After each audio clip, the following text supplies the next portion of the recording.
we're just kindly asking that you do not live stream the panel. Everyone get it? Good to go? Yep. All right, so at this time, we're going to bring out your moderator. He is the show director of creative development. It is Ramon Paradise!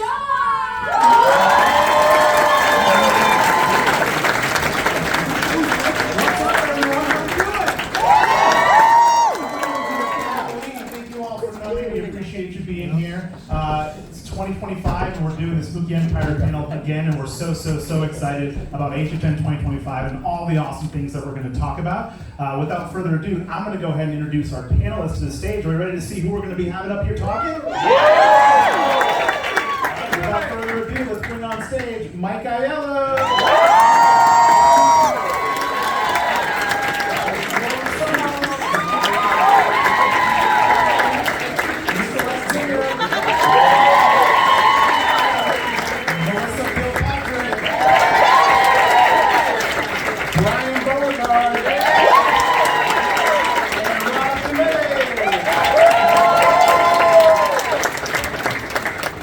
Fortunate to call these amazingly talented people my colleagues, and I'm so excited that you all get to hear them talk all about how a cohesive theme for Halloween Horror Nights really brings the event to life. So, to get us started, I'm going to go one by one. Go ahead and introduce yourself, give us your title, and talk a little bit about your history with both Universal and Halloween Horror Nights as a whole. So, Mike, take it away. Me first? Yeah, go for it. Okay. Hi, everybody. I'm Mike Aiello. I'm the Senior Director of Creative Development for Universal Orlando Entertainment. I've been with the company since 1996. Yes, started as a Jaws skipper. Today, very proud of that. Very happy about that. And again, I've been with Horror Nights in some capacity since, as a character in '96, and then writing shows starting in 2002, and then the rest is history. But Horror Nights is that warm blanket that we love to work on. So good to see everybody. Thanks for being here. Hey everybody, I'm Laura Saul! So I too started working at Universal Orlando in 1996. Funny story, I was not a huge horror fan, but my first job, and I think a lot of you know that probably by now, my first job was a singing and dancing Bride of Frankenstein. Who knew that trajectory would bring me to Horror Nights? I was asked by TJ Manarino to join the Horror Nights team in the very late 90s, early 2000s to work on haunted houses. And I said, why? And he goes, because things scare you, right? And I go, everything. And he goes, that's what we want. And so I've been a part of Horror Nights now for over 25 years in some capacity, leading the charge on haunted houses, scare zones. I now love horror movies and I love horror. So Horror Nights was my gateway into this whole industry. So I love Horror Nights, I love working on Horror Nights, and that's my story. Hey everybody, I'm Nicolette Zinger. I am the producer on Thank you. I actually started in 2008. I walked into an audition room and Laura Sauls was sitting behind the table, and she cast me as a school kid in the schoolhouse, which was our street back in 2008. I spent my next couple of years being a scare actor, and I loved it, but I had to be part of making it happen. So I started working with entertainment production as a coordinator, and then did the roles that followed that: assistant stage manager, eventually assistant production manager, and production manager of Halloween Horror Nights, which led me to being a producer now. And I'm so thrilled to work with the people that I'm so inspired by every day and bring it to life. So. Hey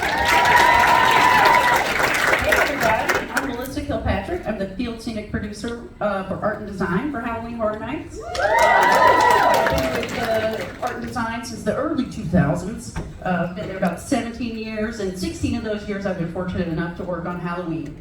I started as a set dresser on the decor crew, having fun, making crazy, weird stuff for you guys to see. Worked my way up, decorated a tiny little Jack show that we did a few years back. I don't know if you guys remember how awesome that was. It was a real blender, and there were real people in that.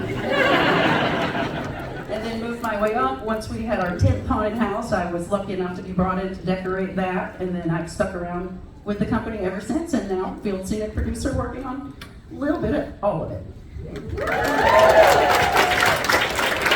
Hello everybody, Brian Beauregard. I'm the Executive Creative Director for Global Merchandise. I've been working with Universal and Halloween Horror Nights since 2002 at the birth of Caretaker. It's been a heck of a journey over these last 23 years, and got an amazing team, and we're kind of like the end goal of actually bringing that experience to life and that souvenir and that momentum that you take home. So it's working with some amazing creative folks to be able to bring the merchandise to life, to be able to give you guys that great history and that souvenir and that collectible every single year. So trying to raise that bar and keep that momentum going. So thank you all for being here today. Hey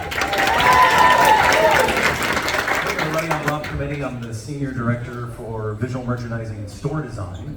And you were telling a funny story. I said I should tell a funny story too. I actually came to Universal and interviewed on my honeymoon. And I'm a huge classic horror fan, so classic Universal monsters. And that's what brought me to the company. So my wife was okay letting me go do the interview, on the honeymoon. But like I said, I've been here 24, going on 25 years. It's something new all the time. And we're always trying to innovate, do new things. And this year, 10 years of Tribute Store. So if you've ever been to a Tribute Store, it's been a blast. And we're so excited to work with a team like this and extend the retail experience into the overall experience of Horror Nights. So Rob's got the first spoiler. He got the first spoiler out. There it is. I should probably do a little bit of my background too, right? Totally forgot to do that. My name is Ramon Perdoa. I'm a show director with Creative Development, currently working on Halloween Horror Nights and all the other fun things that we get to work on. I got my start in 2017, so not quite as extensive of a resume as my awesome colleagues here, but I started off as a scare actor, and I was a scare actor for 2 years working Halloween Horror Nights. Prior to that, since 2008, I've been a Halloween Horror Nights super fan. So I was coming to the event every single year. I was buying my frequent fear pass. I was obsessed with the event, and I knew it was what I wanted to do for the rest of my life. So I started out as a scare actor, and from there, I had the opportunity to start with the creative development team as a performance coordinator, and it's been quite the journey since then. I'm very, very grateful. And it's a hell of a ride.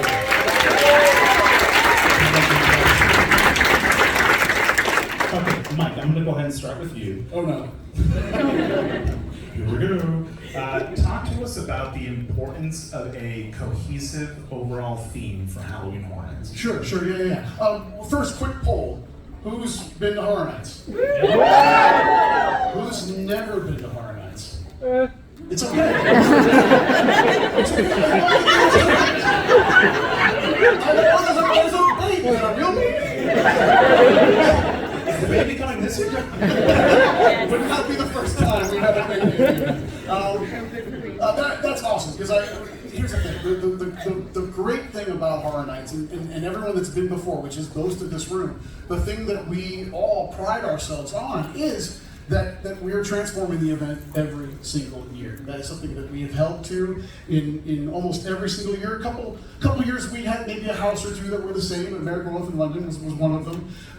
But that is something we take pride on. So there is a philosophy that we all take on about that if we're going to change the event every single year, we need to make sure that the book cover of that event or the movie poster for that event is also incredibly different, so that you as the fans and also we as creators can get excited about the world that we want our content to live within.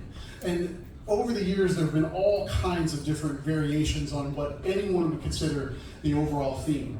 And I know as fans, because I read everything, we also have opinions on overall thematics and all of those, everything that goes into that. So over the years, there have been all kinds of different categories that we've taken on. Some years have been icon-based, where there's an icon character, Jack, leading the charge, therefore an environment exists that the event lives within, his circus, his carnival of carnage. Otho, another good example.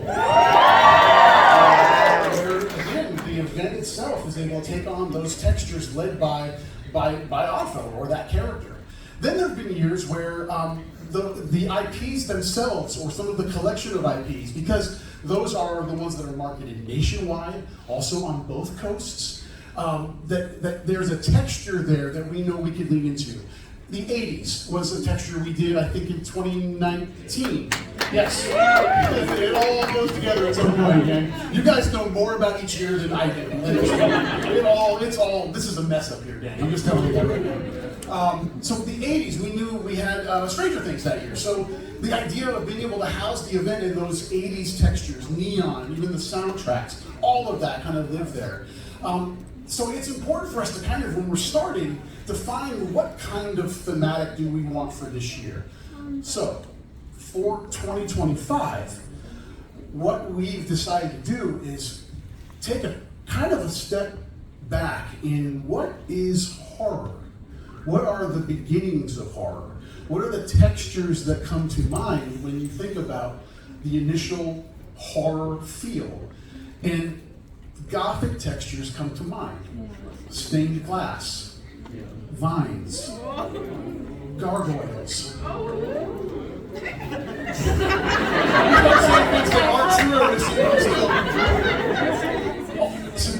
This was an exercise that Laura and I took on and initially just trying to examine how we wanted to kind of attack this year.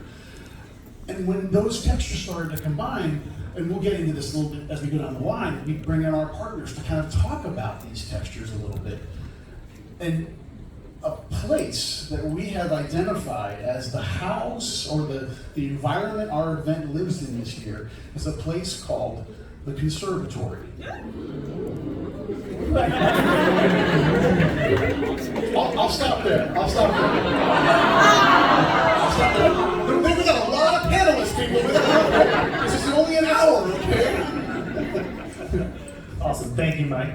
Laura, when thinking about an overall thematic, talk to us about how this year we are working to infuse that overall theme into different aspects of the event throughout the park as a whole.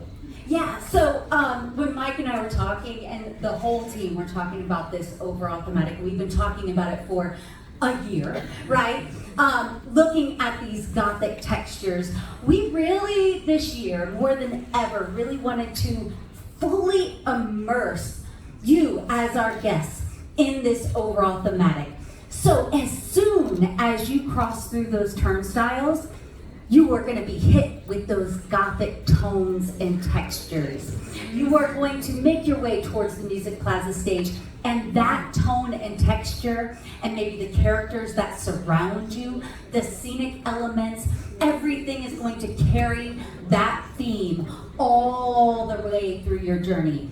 If you chose to take that right down Hollywood Boulevard, that theme is still there in a different way, but still taking on those tones, textures, environments, stained glass, still within that conservatory wall. And as we break through and go towards other areas of the park, you are gonna feel those same textural tones in our lighting elements all around the park, in our overall music score that is all around the park.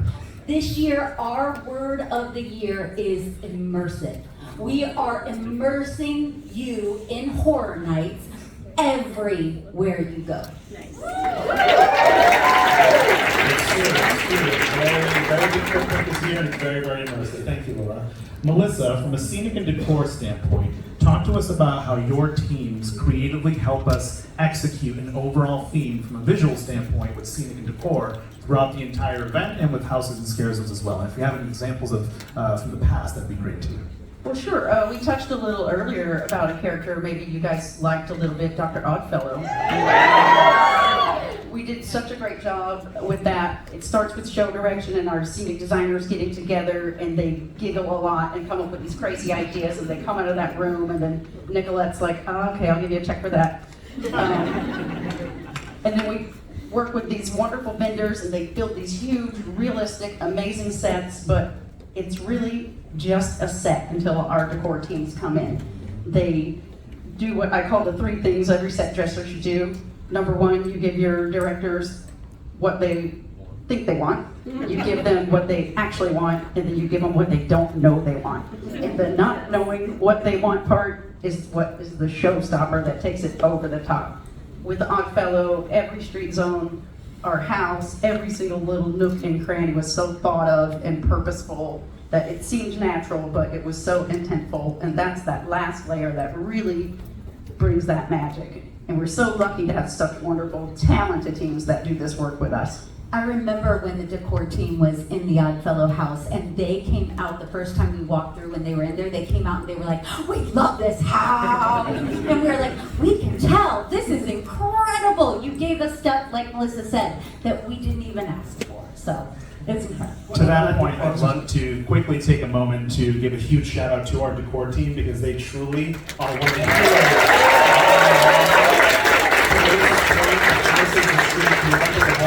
Does not fully come to life until decor gets in there. So huge shout out to that team because they are incredible. One thing I was just going to say, it kind of tying into Melissa about the layered nature of the creative process in all aspects of what we do. It also keys into the overall thematics as well. Those stories that we want to tell each year, they have to serve a lot of people. Because again, everyone in this room I would consider probably the hardcore fans of Halloween Horror Nights.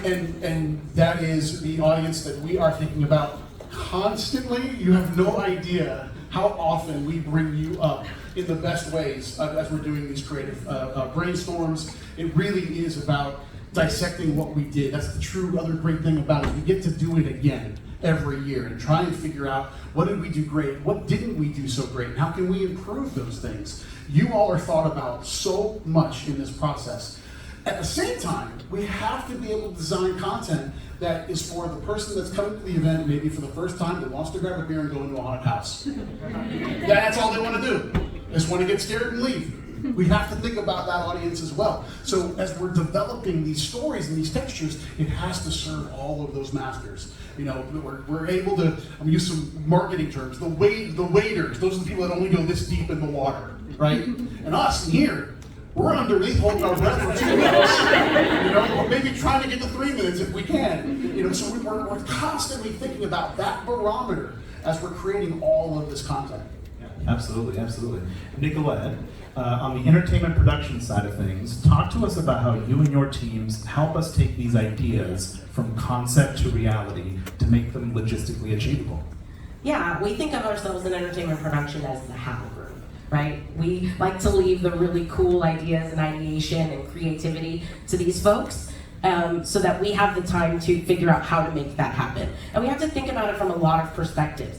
A lot of times we're trying new things, like Mike said, you know, we're always trying to push the envelope and do something new. So a lot of times it says, let's go out and learn about some industry things that are happening out there. What's the latest technology? It's on us to kind of learn and share those learnings with these folks. Sometimes it's R&D in-house. We may gather all of our great creative minds in our technical entertainment team, our decor team, our scenic team, and say, let's all grab together, let's have a work session, let's figure out how we can make this happen, and who's gonna take each avenue to kind of navigate that. Then there comes with the logistics. How long is this gonna take? How much is it gonna cost? How do we get there? How does it impact our guests? How does it impact our team members that are gonna actively go out there and bring this to life? So we have to think about all those pieces, but we like to think of ourselves as like that hub of information. We take the really cool creative idea that we get so jazzed and passionate about, and we're driven by the want of wanting to make that real for all of you out there. So it's really about that and figuring out how we make that happen for you. Talking about heroes, absolutely the entertainment production team, because like Nicolette said, we're not talking about Laura, talk to us a little bit about when we have an overall theme that's pretty fleshed out, how we share that vision with different departments and our partners in different areas of Universal Orlando. Yeah, so once the show direction, scenic team comes together and kind of figures out that story and what scenically we're gonna put out there, we definitely go to production. Production, this is one of the coolest things that I think Dan Shaw said to me once that I will never forget. Production's like a snowplow. If you want it, we're gonna plow that snow out of your way to get there. And for me, growing up in Ohio, I definitely know what a snowplow is. Rob Cometti also grew up very close to where I grew up, and we found this out after we started working at Universal. Production will kind of get us in the room with our technical designers, our audio designers, our effects designers, our lighting designers, our character designers. All of these designers come together to look at this narrative story that our show direction team has come up with, to look at these scenic elements that our amazing scenic team has developed, and how we integrate all of our technical design character design into one cohesive story. So it is definitely a partnership within entertainment. But then we go outside, and outside of our division, this Halloween project just gets bigger and bigger and bigger as we grow. We work hand in hand with Brian Beauregard's team. As soon as we have character designs approved by senior leadership of entertainment, those are getting shipped off to our merchandise team, who creates amazing content for all of our merchandise. As soon as we have any of our content figured out in our Scare Zone programs and what overall content is, we send that to Rob Cometti, so his visual merchandise team understands what it's going to take for the tribute store, for all the other areas that they have to affect throughout the park. It's just, once that happens, then we get with our marketing teams, our PR teams, our social teams, our podcast teams, like every division, our food and beverage teams, our operating teams, not entertainment operations, but our attractions operations teams. This event just grows and grows and grows as we go. And these partners that we have, not only on stage, but some of our partners are out here today.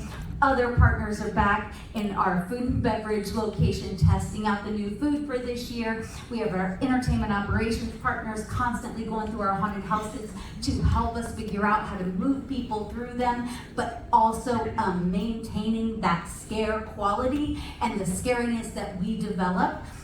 So it's just an amazing collaboration of so many, eventually hundreds and thousands of individuals to put on this event for you all. Very well said, very well said. To that point, Brian, on the merchandise front of things, I for one love my HHN merch. I'm sure all of you do too, right?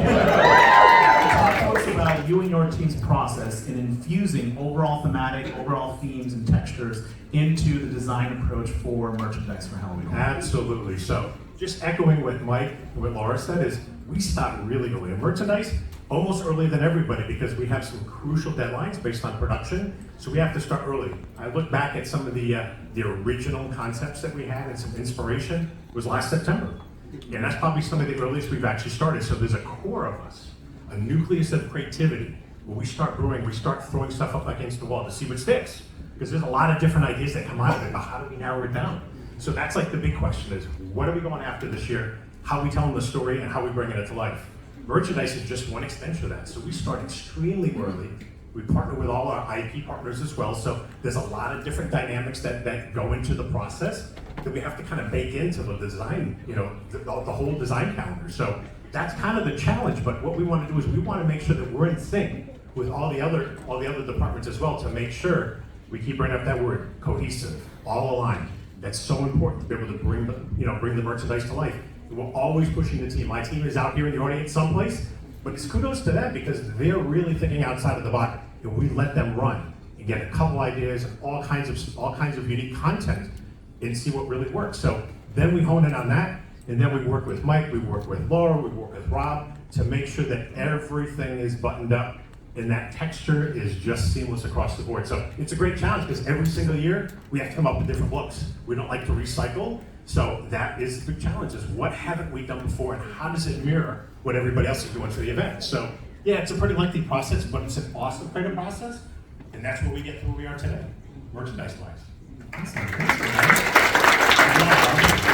We all know and love the tribute stores that you and the visual merchandise truly incredible work that you all do. Talk to us about your process on the visual merchandise side of things when conceptualizing the theme for a tribute store that ties into the overall thematic scene of Halloween Hornets. Sure, I can go into that. Before I go, I want to talk about that nucleus you just talked about, that creative nucleus. Imagine a bunch of HHN horror fans getting into a meeting every other week and just talking about Halloween and horror stuff, and it's a lot of fun.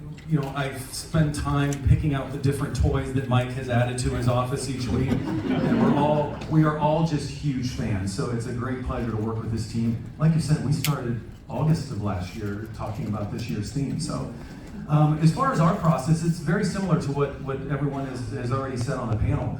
Ours, like this seating arrangement, ours kind of comes later in the game. So after the creative is done, really it starts to kick in once Brian starts sending me the reference images. And once we get the loose sketches and everything of the merchandise, because almost like, think of it like a movie.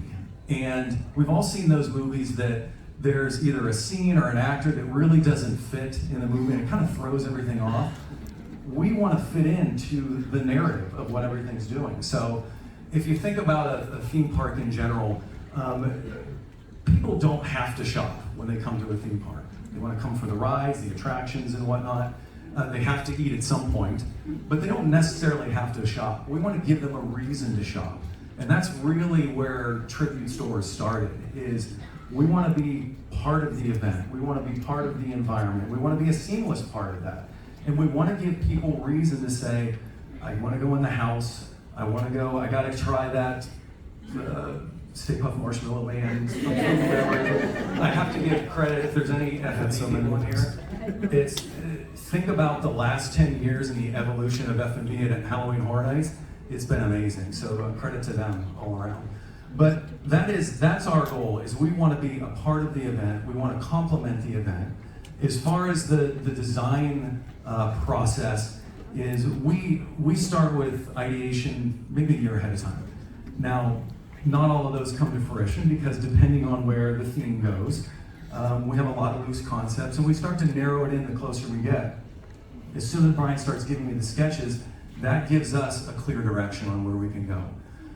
We have evolved that process over time. For those who've been following the Tribute Store, there used to be a time where we would do each room a different themed IP or something like that. And that was a lot of fun to do, but it also got a little difficult, operationally and whatnot, and how do you go from Universal Monsters to a Jack the Clown to a Beetlejuice room, and it kind of got choppy. So we have evolved that process into a more integrated storyline to where everything that's coming to the event can now live within one space. So we've done Victorian manors, we've done movie theaters, we've done video stores, all of that, to fit everything under one umbrella. So along with this group, retail has evolved along with the event. And like I said, ours comes a little bit later in the game because we kind of have to wait for all of this to settle before we can start cutting wood and putting nails into the wood. But it's an amazing creative process that we have laid out here. Awesome. Thank you. Before you do another question, my watch is going off like crazy. Every third is a social media something about we're revealing something at the end of this panel, and we're not. I just want to say that right now. We're not. Sorry, guys. Yeah, it's been going crazy. Like I can't even listen to what people are like. You're gonna reveal something. Reveal something. Well, the good thing is nobody was expecting it. No, no one's expecting a reveal.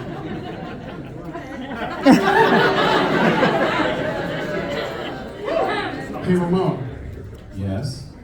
You're not just the moderator of this panel. Yes. True. Yes, true. Yes.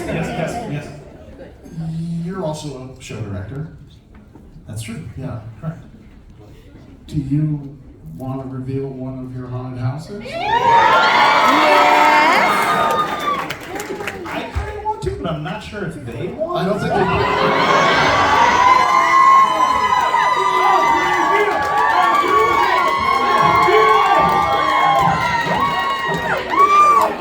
So we definitely didn't prepare anything. No. Strictly decor. I think you're right. I do think that we officially announced the first original haunted house for Halloween Horror Nights 34 right now. All right. Without further ado, it is my honor to announce the first original house for Halloween Horror Nights 34, the tragic ghost tale of a tortured artist consumed by evil. El Artista, a Spanish haunting.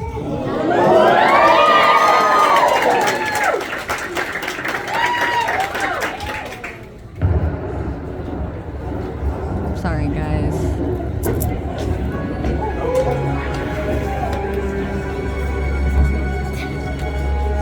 La casa creación.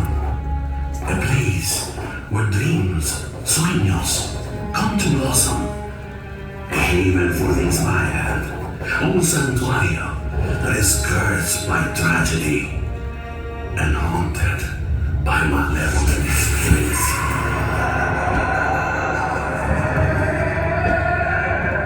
A forsaken void that calls out to the tortured artista with ill intent.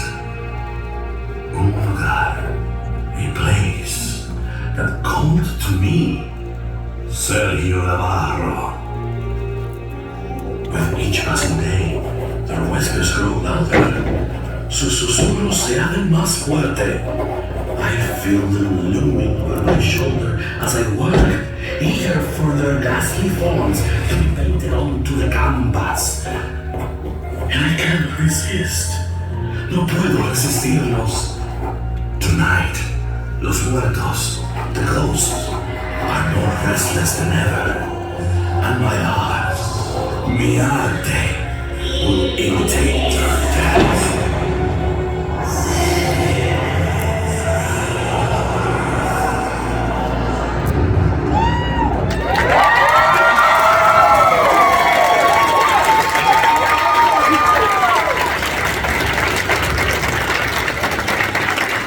All right, and just like that, we announce our first original house.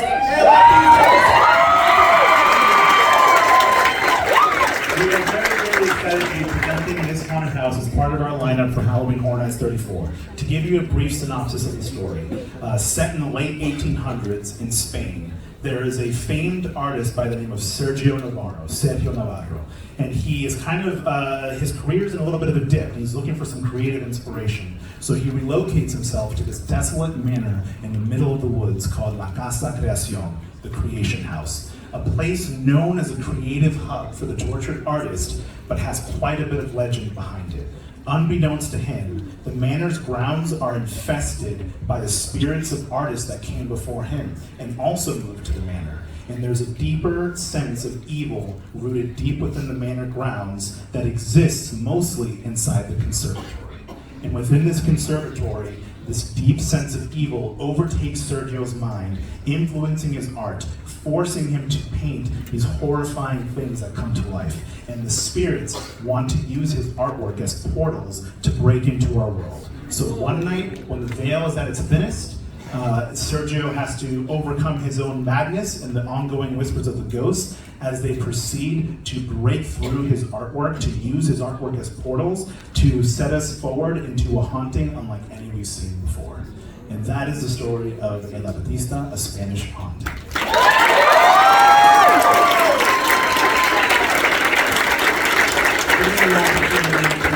As the show director and writer of this story, of this haunted house, is the honor of my career, especially as a Latino, for all my Latino folks out there. It is a completely original tale that we're getting to tell. Sergio's story has never been told before. We're so excited to be presenting it. So many incredibly talented people came together, treated this project as a passion project. I want to give a shout out to my scenic design partner, Dylan Kolab, who is a mad genius.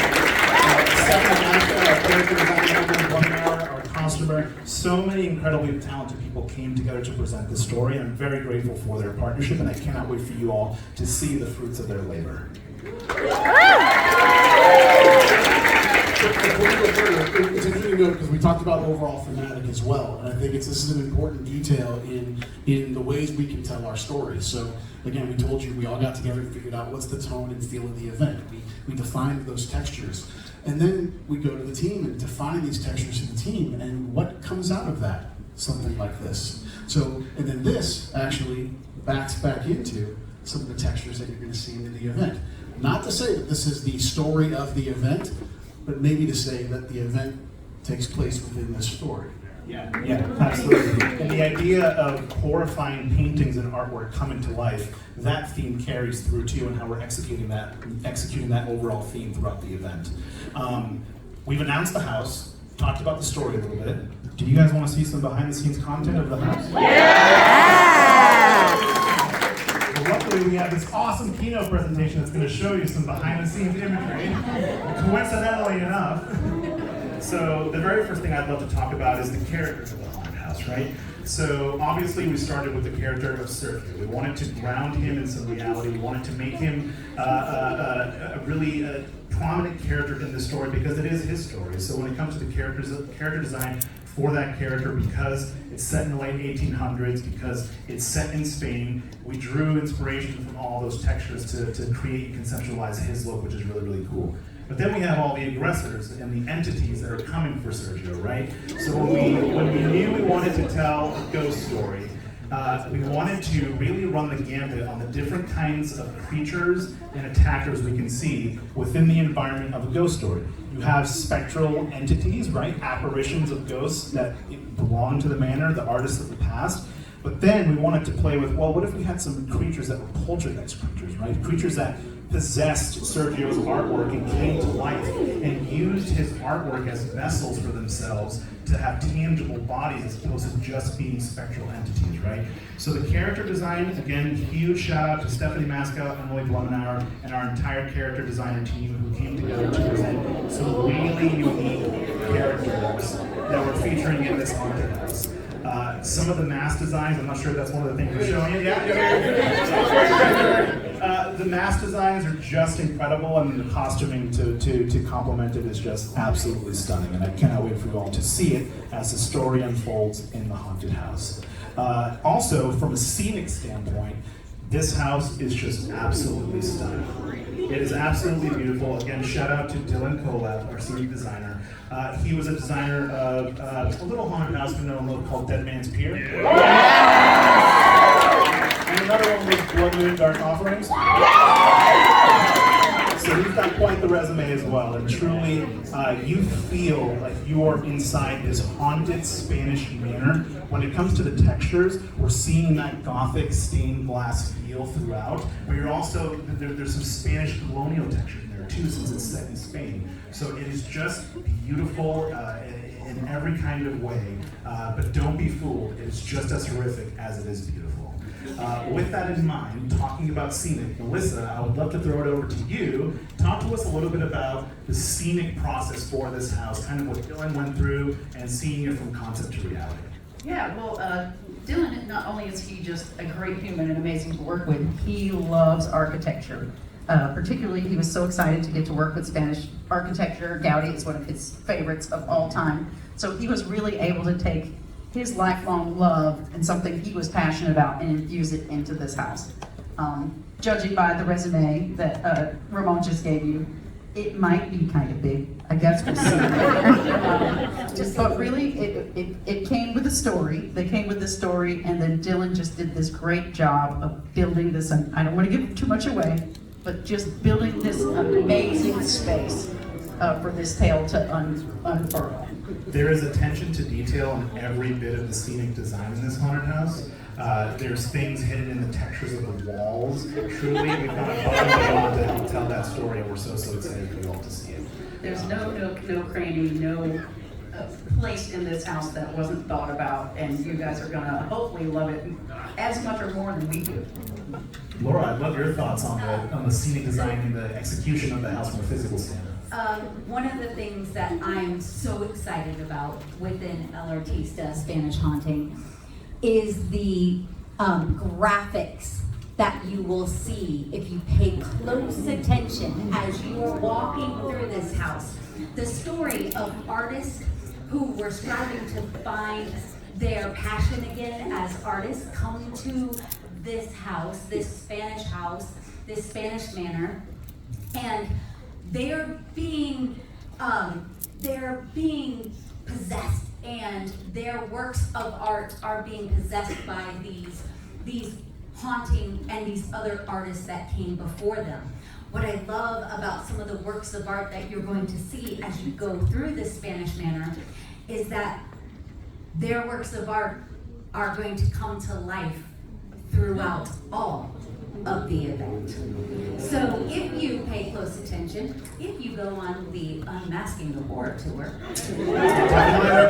Python tour, you might see some of the artwork that our graphic designers so brilliantly put together that kind of show some of the other things within our event. Absolutely. I'd love to take a moment to talk about some of the effects that we're going to see in this house, because Dylan and I, when we were in the creative room thinking about this haunted house, the two of us are huge HHN fans, like I mentioned, right? We've been both going to the event for so long. So we wanted to draw inspiration from a lot of these kinds of ghost stories from the past, your dead ends, your gothics, those kinds of textures. We wanted to take inspiration from some of those houses, but then also push the boundaries on how we achieve ghost effects in the haunted house. Some ways that we are achieving that. We all know and love the Pepper's Ghost effect. Yeah. A lot of Pepper's Ghost in this haunted house. We've got that going on. Good. You're gonna physically see ghosts trying to burst through paintings, pushing through the canvas of paintings. Spoilers. And you may or may not see ghosts walking through walls. Can't confirm, but maybe. So that's just some of the examples on how we're really trying to push those boundaries from an FX standpoint to make you feel like you are walking alongside Sergio as his haunting is going from bad to worse. So you are walking with him step by step and seeing all of the things that he's seeing as his haunting kind of comes to a head and grows out of control. We also have some awesome behind the scenes imagery from inside the haunted house that we'd love to show. They may have already shown They that. may have already shown it. What you guys think? So that's why they were so excited. There's, and again, that's just scratching the surface. The house is absolutely beautiful, and once you see it all in full scale, we hope that you're gonna love it. And again, it goes back to what are the different ways we can tell our overall thematic. And again, there are many different Easter eggs, many different visuals in this house, because we were really inspired by the idea of this one place informing some of the content within the event, and vice versa. Again, how do we infuse the content back into this house? It's a really great method of being able to deliver items that we know the fans are going to want to dive into, and at the same time, deliver a house that is a true haunted house, and that all the other content in the event can kind of live within and surround themselves in. So we're able to achieve all levels of an integration of how any guests want to immerse themselves into this event. Yeah, absolutely. Should we open up the floor for a Q&A? Should we? Yeah, let's do it. Let's do it. All right, let's go for it. How do we want to do this? Is it going to be Everybody like, bump is it up a the race stage? to the mic? Is it Oh, they can walk up to the mic. Okay. All right. All right, Charles, move out of the way. Charles Gray, everybody.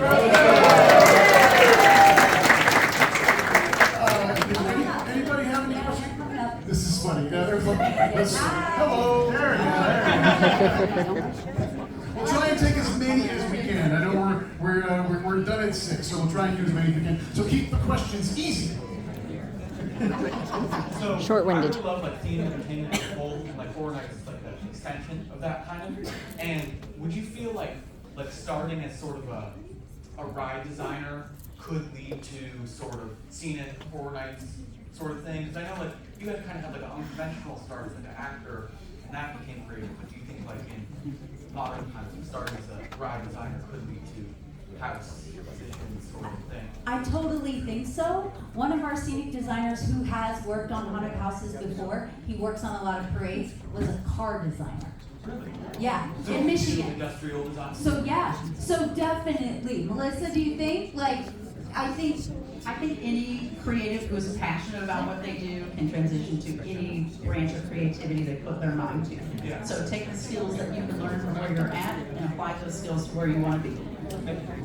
Yeah. Great question. Thank you. Thank you. thank you.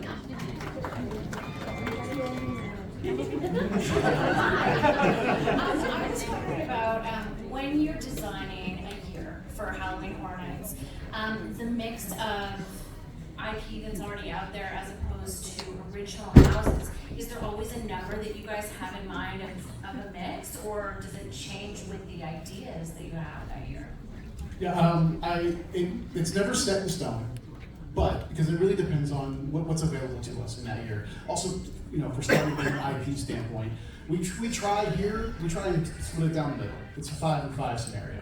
That way we're balanced in the event because we know our fans love the IPs that we bring to the table, but they also equally love, maybe even more, the original ideas that we're able to present over here. So we want that balance to occur. Have there been years of a 6 and 4? Sure. It becomes an exercise of the business and how do we want to divide our IP versus our originals. But it's not set in stone. But if you give us the opinion, we want to keep it split. Yeah. Yeah. Hi. Like you, I've been going to the event for decades. And not only myself, but the fathers in the neighborhood have sort of a group that goes, we go like 2 or 3 times a week, see a couple of houses, grab a couple of beers and walk. And I'm having a hard time as a last year keeping that group together because the frequent fear passes didn't the express option. So, is that going to happen this year? Are they going to come back with the express option? Are frequent fear passes going to be available? I'm trying to. We are the wrong panelists. We're just waiting to know nothing, sorry. I can do this. Let me take your question. I can take it to whomever. Before you leave, give me your phone number. And I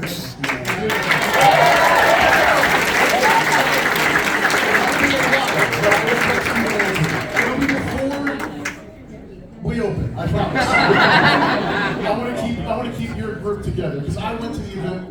My first engagement with Harness was going with my dad. My dad and I went every single year, so that's awesome.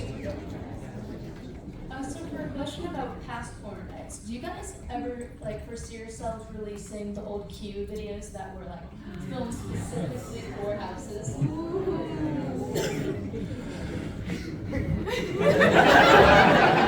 I said easy questions. We would love to. Here's the thing. There are so many legal things that go on with media. You know, what we did back in Hellgate, Q-Line video, none of that went through legal parameters. We shot it, we put it up, and that was it. And there are a lot of different hoops. Is it always a possibility? Yes. Frankly, there's a lot of work involved with every frame of media nowadays, and getting every frame cleared. All the graphics have clearances, all the fonts have clearances, all the people in them, you've got to go back and find them and have them sign releases for public release. So there's so many tunnels to kind of crawl through with something like that. But honestly, we would all of us up here would love to have everything we create out there forever for everyone to enjoy.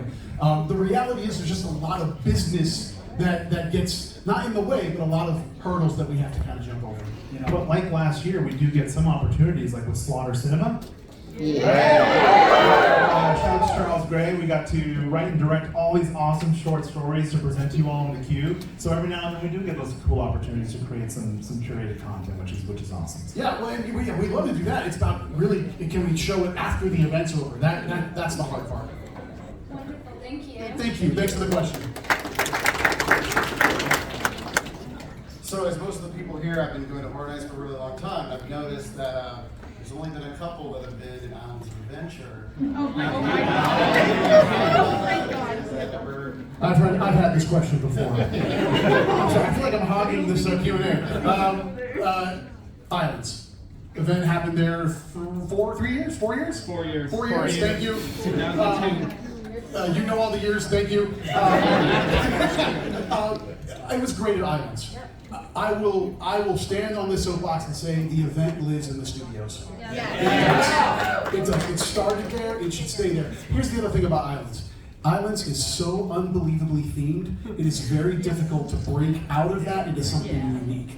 The great thing about the studios, and you all do it every year when you go through our scare zones, we're able to create something that you forget the surroundings of the studios. That is incredibly difficult in Islands. Islands is it's a thinner park, the pathways are thinner, you're kind of, like Jurassic Park is going to be something jungle themed. You can't break away from that. It's very difficult. So, as for me, this event's heart and soul lives in Universal Studios Florida.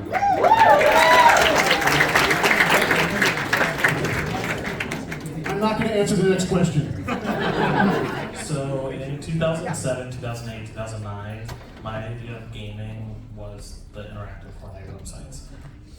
is there any chance that we would ever see a return of that? Because I miss it, I'm sure a lot of people miss it. People might not even know about it, but like being in the Universal Palace Theater, finding Mary's stuff, like Jack's Carnival, like I miss it. I hope other people miss it. Time goes by faster for the event, so. Yeah, I'll answer this one.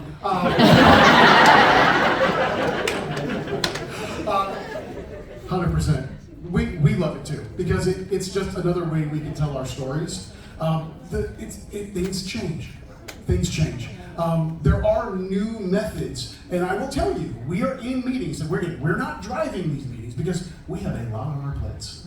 And also, the amount of work that goes into this event has exponentially grown. Where the same team that was designing the event was also designing that website and everything that goes into it. That was the art and design team doing that, and it's gotten incredibly difficult to do everything. But I will say, we are in meetings because we all have these phones and they do a lot of different things. Every year, we're in meetings with these groups, studying and understanding what's out there that we can take advantage of that allow our stories to get told in different ways. And that's an ongoing conversation year over year to try and find the right method, both technologically and intuitively, that allows the guests to be able to take in that story. But we love them. We love them. We help create them. We love them. Hey, what's up? Hey. So I'm not answering this question. Ironically, my three favorite things on this earth are Halloween Horror Nights, beer, and music. And this kind of brings those three together. So with it being this really cool Hispanic drive, one, are we going to get like a cool like corn-based beer? Are we going to get like... And three, the most important thing, are we going to really feature a true Latin legend like a Celia Cruz, a Julio Iglesias, or a Pitbull?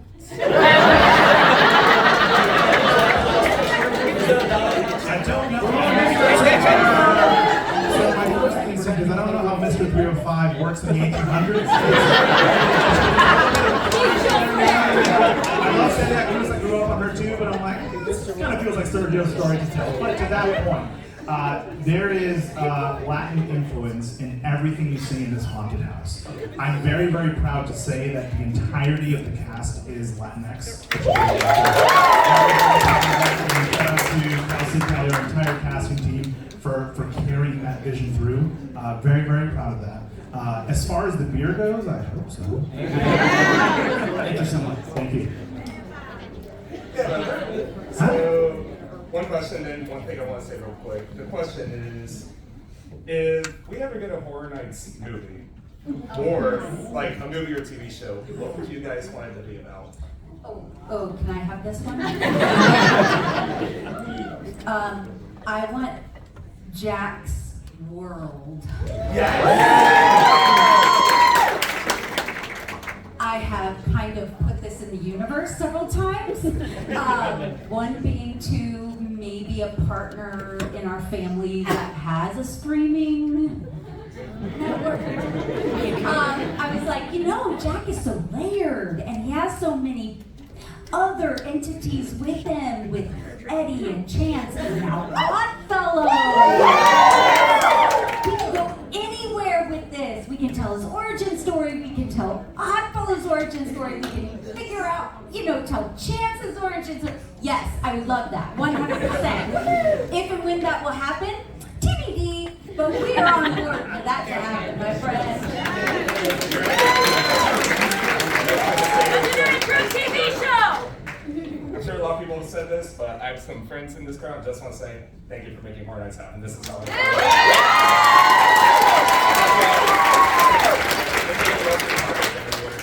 Thank you. Thank you. Thank you.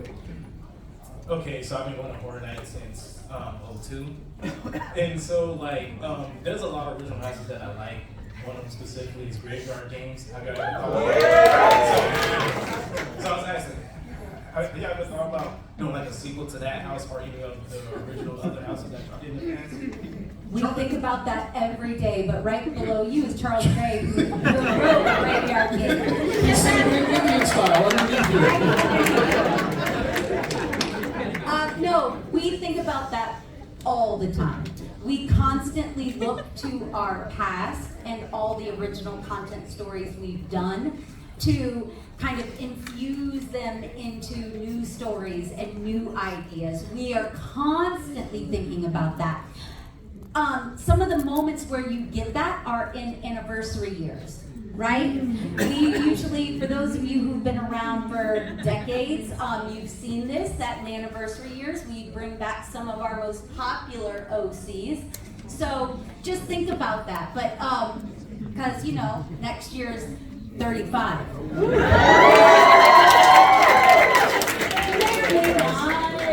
I can say that I too am a huge fan of Graveyard Games. Again, shout out to Charles Gray. There is absolutely some Graveyard Games influence in El Artista Spanish Haunted. And there's some familiar effects that you might remember from that haunted house, so keep an eye. Thank you. Hi everyone, thank you so much for being here. You guys are absolute titans in your field, and it's honestly inspiring just to be talking here. I'm a seasoned scare actor. I'm sure I'm not the only scare actor here in the room. I would love to know if there has been any feedback from your team members who come back year after year and how they go back into the houses as you're designing them, just so your scare actors can safely scare but also get the best out of their performance. I'll take this one. Yeah, so if you are a seasoned scare actor, I'm sure you know that we do a really diligent job of trying to hear exactly how our characters are feeling and doing.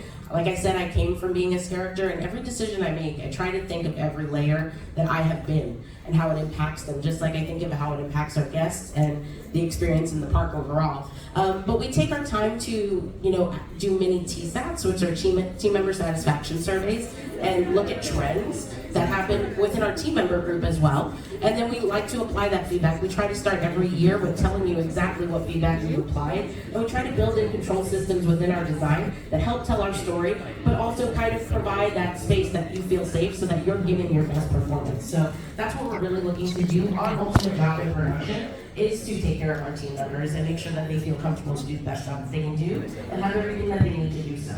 So if you are a character, please keep telling us. We have time for like one or two more. How about for how many people standing there? Four. All right, 4 more questions. Here we go. Hi, I'm new to the Halloween Horror Nights team. I believe 2025 will only be my 4th year. But one thing that I love about Halloween Horror Nights is what's not your house is not your scares, and so your shows. So I'm pretty sure I can speak for a lot of people here. I love Nightmare Fuel. Without spoiling anything, obviously. How does that incorporate into Halloween Horror Nights?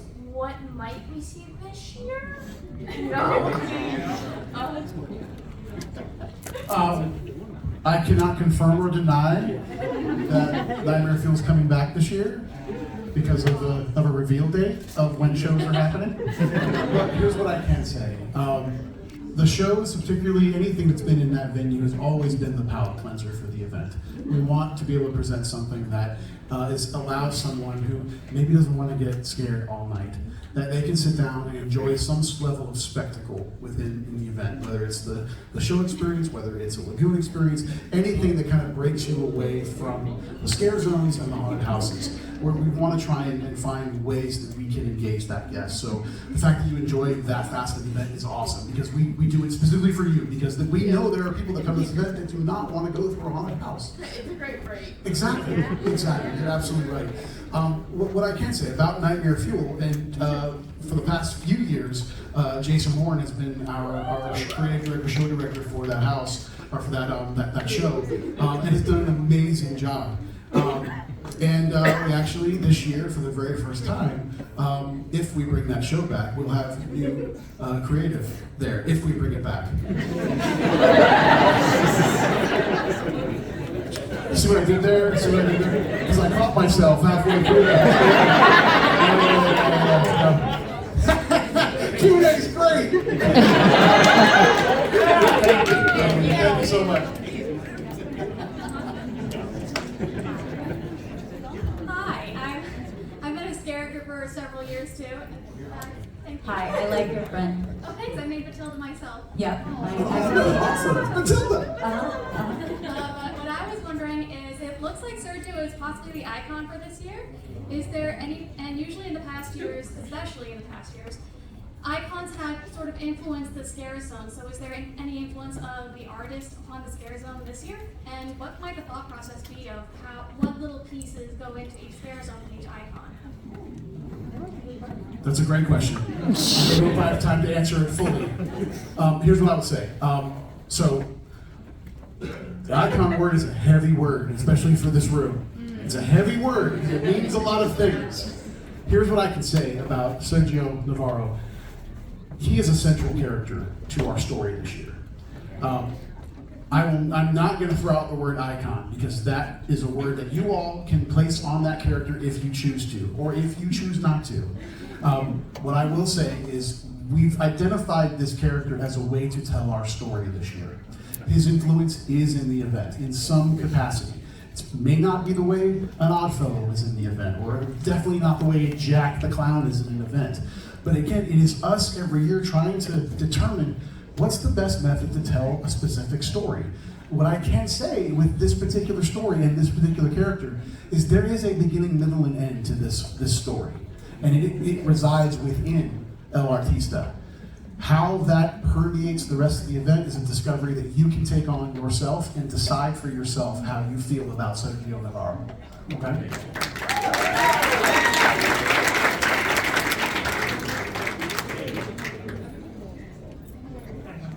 Hi. Okay, so I've only been going to HHN for like around since 32, yeah, and I've only gotten like the full year with last year, very awesome group of people back there.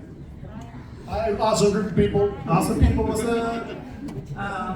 And before I was an HHN fan, I was a comic book fan, and I kind of used that to relate to like, oh, Carrie is just Gotham, but so much worse.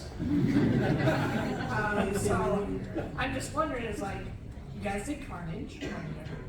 I'm just wondering, is like, is there a possibility for anything comic book related, or does it even have to be like an IP from like original? Are you asking if there's a comic book that we could produce and sell based on this? No, I mean like adapt into a house. Oh. We're always looking for new intellectual properties to adapt. It doesn't matter. It doesn't have to be a movie. It doesn't have to be, it can be anything. So yes, we're always looking for new things to put in. And yes, our original stories can be anything. So we have historically thought of a comic book style. We just haven't done it yet.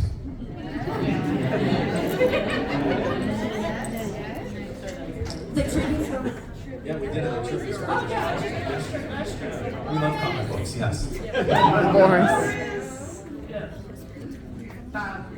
the reason I bring this up is that me and a friend of mine were just talking about a Batman house.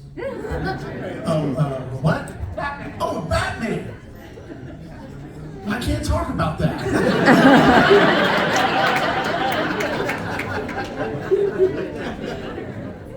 That's all I got, man. That's it. Thank you so much. All right, and our last question. Hello, hi. Hello. I just had one question. As a huge Halloween Horror Nights fan, I'm very excited to see Five Nights at Freddy's be brought to HHN this year.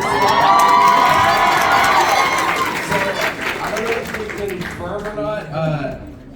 Will Five Nights at Freddy's be a haunted house, or how will it be brought to the event this year?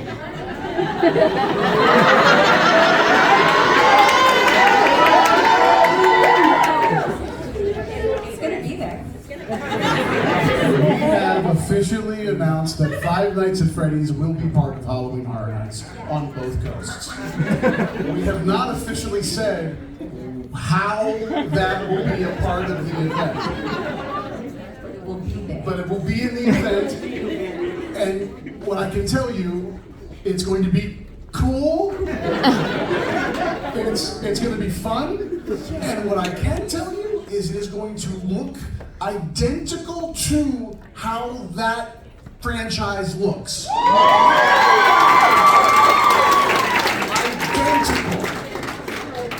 The characters will look identical to how they appear in the Blumhouse Five Nights at Freddy's film.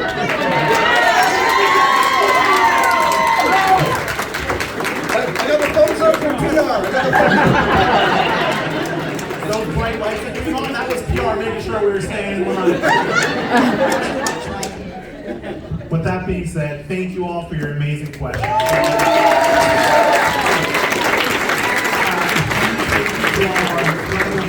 Again, I am honored to call you all my partners. Huge shout out to them. Round of applause for our panelists.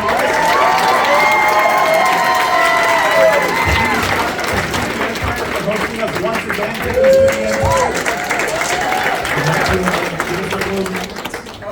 I just want to say thank you all for being here.